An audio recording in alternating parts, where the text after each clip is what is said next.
Palnadu SP గారి ఆదేశాల మేరకు నరసరావుపేట టౌన్లో నరసరావుపేట 2 టౌన్ సిఐ గారి ఆధ్వర్యంలో 10 మంది ఎస్ఐలు మొత్తం కూడా రాబడిన సమాచారం మేరకు నరసరావుపేట టౌన్లో లైసెన్సులు లేకుండా డ్రంక్ అండ్ డ్రైవు, తర్వాత మైనర్స్ డ్రైవింగు, నేమ్ ప్లేట్లు లేకుండా సరైనటువంటి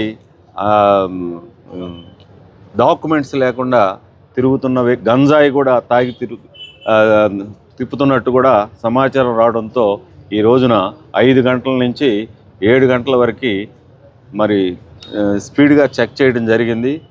మీ అందరికీ తెలుసు, ఇప్పటికే 107 వెహికల్స్ని స్వాధీనపరుచుకున్నాం. వీటికి సరైన డాక్యుమెంట్స్ లేవు, సరైనటువంటి డ్రైవింగ్ చేయకుండా మరి ఉన్న వెహికల్ కూడా పట్టుకోవడం జరిగింది. మరి ఈ యొక్క వెహికల్స్ ఓనర్లని ఇప్పుడు చెక్ చేయడం జరుగుతుంది. ఎవరైనా సరే సరైనటువంటి డాక్యుమెంట్స్ తీసుకుని వస్తేనే ఈ వెహికల్స్ని వాళ్ళకి హ్యాండ్ ఓవర్ చేస్తాం, లేదంటే ఈ వెహికల్స్ అన్నిటిని కూడా సీజ్ చేసి కోర్టులో పెట్టడం జరుగుతుంది.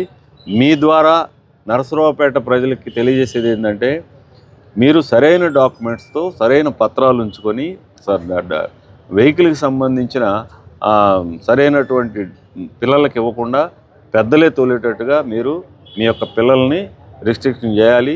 అదేవిధంగా టౌన్లో తాగి కూడా డ్రైవింగ్ చేస్తూ ఉన్నారు. అదేవిధంగా కొంతమంది గంజా సేవించి కూడా చేస్తూ ఉన్నారు. భవిష్యత్తులో ఈ గంజా పైన, ఈ డ్రంక్ అండ్ డ్రైవ్ పైన ఉక్కుపాదం మోపుతామని చెప్పేసి మీ ద్వారా తెలియజేస్తూ ఉన్నాం. కాబట్టి భవిష్యత్తులో ఇలాంటి లేకుండా నరసరావుపేట టౌన్లో సక్రమంగా డ్రైవ్ చేస్తూ వాకర్స్కి కానీ లేదా ప్రజలకు కానీ ఇన్కన్వీనియన్స్ లేకుండా ఈ యొక్క డ్రైవింగ్ ఉండాలని చెప్పేసి మీ ద్వారా తెలియజేస్తూ ఉన్నాను. Thank you.